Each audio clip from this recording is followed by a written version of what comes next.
Punta ako sa may Santa Mesa, Manila. Basketball kami doon. Yung pupuntahan ko na yon, naiyaya lang ng mga kaibigan. Meron kasi may isang kaibigan na umuwi galing US. Parang naging magkasama kami sa circle of friends namin sa pagbabasketball Tapos parang bihira na lang rin siya makauwi dito sa Pilipinas. So kaya minsan pag nagyaya, sumasama naman kasi parang minsan na nga lang rin magkita-kita Skyway na daan ko ngayon. Sabi dito sa Waze, parang ilan ba to? 30 minutes mula dito. So tingnan natin. Tapos naka-motor pa ako, so baka mas mababa. 8 o'clock yung kitaan 7:36 na. Hindi natin kakaabot. Bad trip, na stuck pa dito sa likod na itong bus na to Puta kaya bagal naming lahat Per pass through lang naman tong itong gate na to dito. So maunahan na siya dito.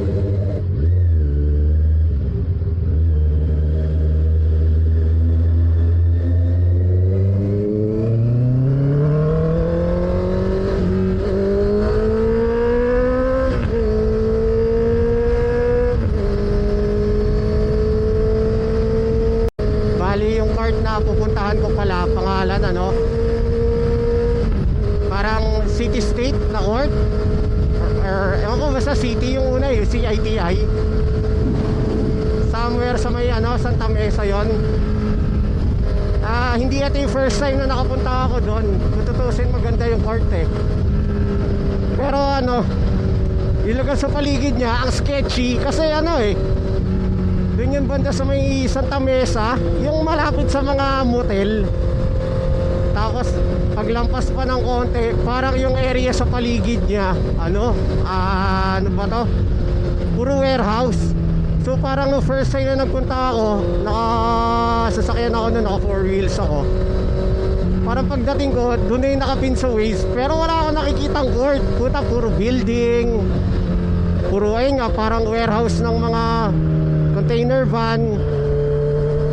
Tapos wala, nagantay lang ako doon. Ang ganda may dumating. Tapos yung pala sa taas siya nung hindi ko alam anong floor 7th ata or 9th, hindi ko na maalala. Tapos ayun, pati yung pinasukan namin, hindi mukhang daanan ng pang basketball. Hindi nga rin mukhang ano ba to? Hindi rin mukhang residential, talagang parang office warehouse lang talaga. Pero ang galing naman sa taas, sobrang ganda na talaga. Sabi dito sa Waze, baybayin ko na daw tong Skyway. Tapos baba ako dun sa may, Quirino Ave. Pero dito na ako bababa sa may Buendia. Kasi tangina yung kapyangot na yan from Buendia to Quirino Ave, 100 plus agad, grabe. Tutusin pwede nga lakarin yun pero 100 plus, tangina, di na. Tala na naman off peak hour na rin naman. Tapos motor naman tayo, so tipid-tipid na rin, tangina, wala na akong pera Yung kaibigan ko na yon, yung galing US, hindi siya kasama sa immediate circle of friends ko. Parang meron kaming common friend, si Patrick. Yun talaga yung immediate kong kaibigan. Tapos parang dati nung halos kakagraduate ko lang, every Saturday nagbabasketball kami doon sa kanila. Tapos yun, yung naging commonalities namin hanggang sa parang nasama na rin ako sa circle of friend nila, nasama na sila sa circle of friend ko.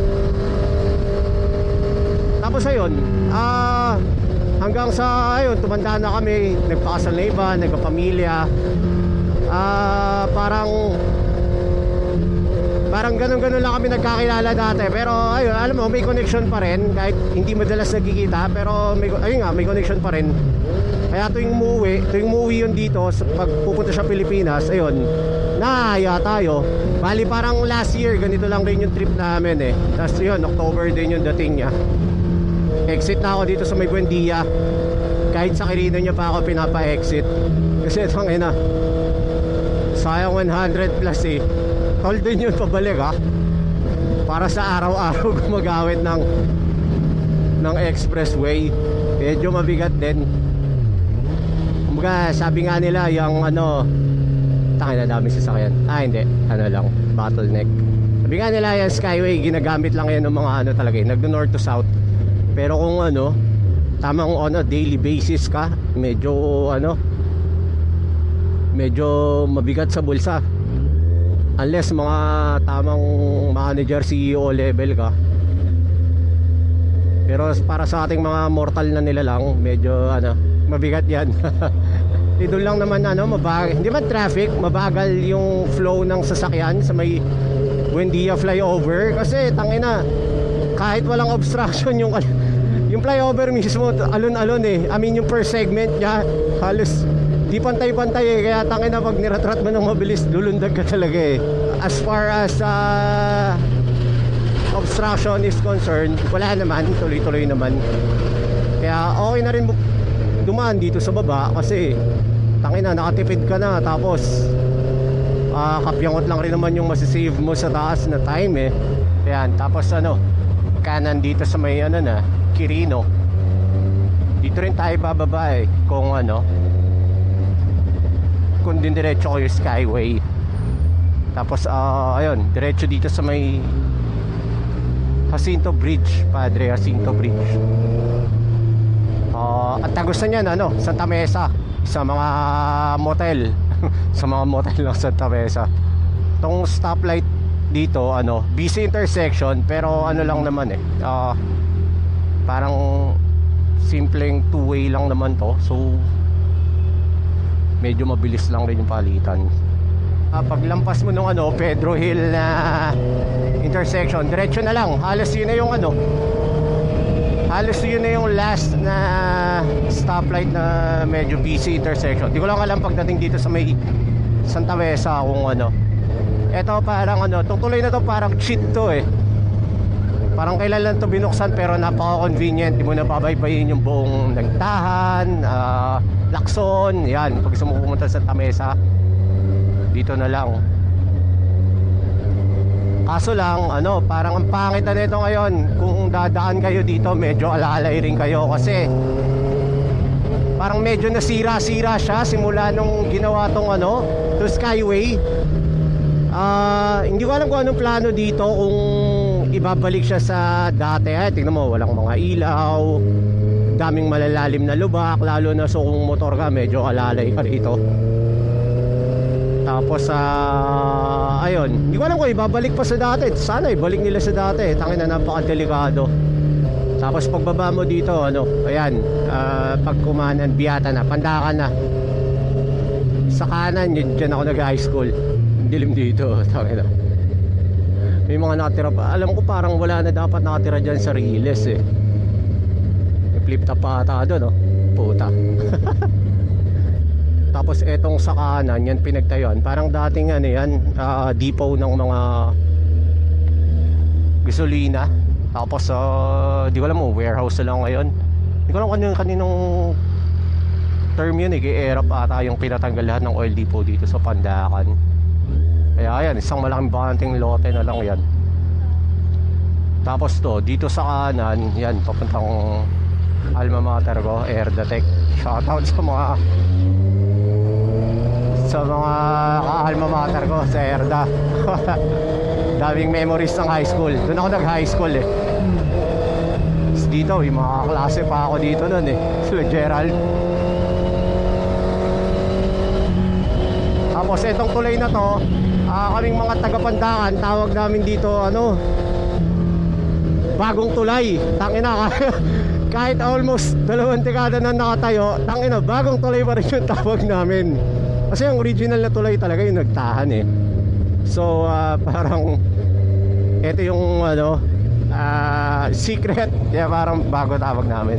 Pero yun nga, pangit na oh. Hindi ko alam anong flyover to eh. Pero yun oh, pero napaka-convenient niya para sa ano, kung galing ka ng south tapos punta kang Quezon City.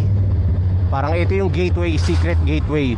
South to Quezon City, suwabe na agad. Kasi ano dito eh, walang dumadaang mga jeep unless pagdating mo dyan sa may, ano, sa may Santa Mesa, yun. Pero yung tulay na yan, ano, wala talaga. Puro private dyan, kaya mabilis. Kaso, ayun, ang nagpapatraffic dito, itong construction. Kasi one-way counterflow eh. Abangan, buti nabutan natin na turn natin. Ayun lang, pangit lang kasi tangay na parang nasira yung napaka-convenient na ano, na way. Sana ibalik nila sa dati. Parang responsibility nila yun eh. Sarado pala yung pabalik, mamaya pauwi, di pala ako dito dadaan. Kasi nga, one way lang yung kalsada. Ayun, pagtumbok mo dyan dulo, itong lugar na to madilim talaga kasi lugar ng mga motel to eh. Ayaw nakikilala ng mga tao na nagpupunta dito na nandito sila. Kaya as sketchy as possible. Kaya sabi ko kanina yung court na pupuntahan natin parang medyo sketchy kasi nahawa na sa aura eh. Ayun lang, traffic. Pero malapit na yan pagdating yung intersection na yan. At pala doon ako dumaan sa kabila. Pagdating dyan sa kanto na yan, pagka busy kasi yan eh. Pag kumanan ka papuntang Quezon City, tapos pag kumaliwa ka papuntang Mandaluyong, babaliktad, kaliwa Quezon City, kanan Mandaluyong. Hirap kasi magkanal-kanal pag big bike eh. Parang konting uneven lang sa kalsada pag di abot ng binti mo. Buti ako mahaba binti ko. Pag di abot ng binti mo, atake daw, kalalagyan ka eh. Master Bitter, alas 8. Tao na kaya doon? Pure gold na pala dito. Hindi ko lang kung residential tayo. Ito, kaliwa dito sa Petron. So at least medyo naging alive na yung lugar. Dito tayo. Q na pwede pumarada.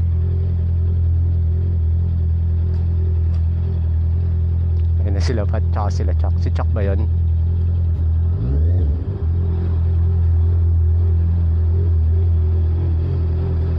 Dalawa pa lang kayo? Okay lang dito kuya? Nakita ko si Mickey dun eh. Ha? Ano oras? Huwag na pumasok. Ano oras bahot mo? 6? Pasok ko 5. Buti nakapunta ka. Siyempre. Si Jan di na pupunta. May anak na yan eh. Dapat lagi ka nang may dalang ano. Lagi ka nang may dalang. Ilipat ko lang ito. Tayo na dami-dami mo sasakyan eh. Ay dami-dami mo sapatos eh. Di may kanya-kanyang sapatos per sasakyan. Iwan ko na nga isang sasakyan. Oo, isang sasakyan. Isang sapatos. Ang meron dyan, pamalis ko. Bali, ito yung park. Okay dun eh. Malinis, malawak.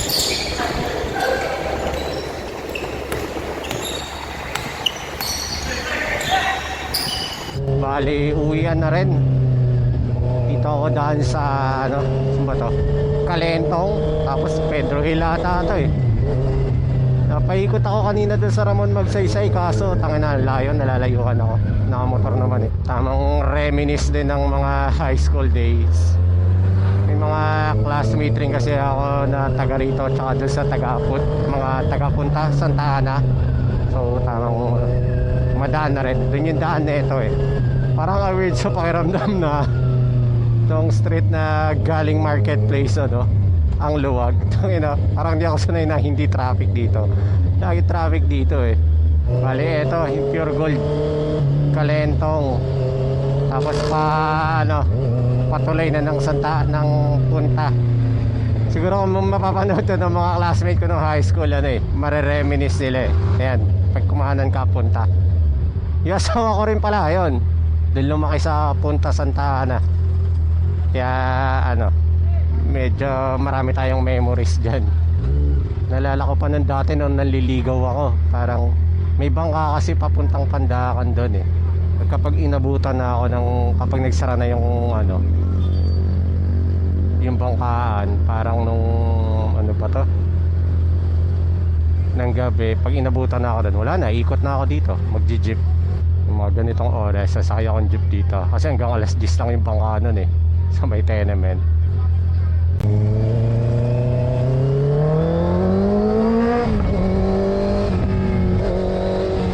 Kasi ito, ano na, Santa Ana.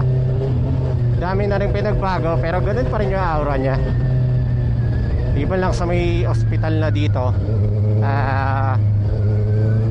ganun pa rin yung aura. Bali ayun, pagtapos ng Pedro Hill, ano na, ito na, Osmeña. Tapos ano, dito na ako sasampa ng Skyway sa may cash and carry, sa may Buendia. Ako nang dumaan sa ibaba kahit di ba traffic, gusto ko na rin makauwi na maaga, makapahinga na.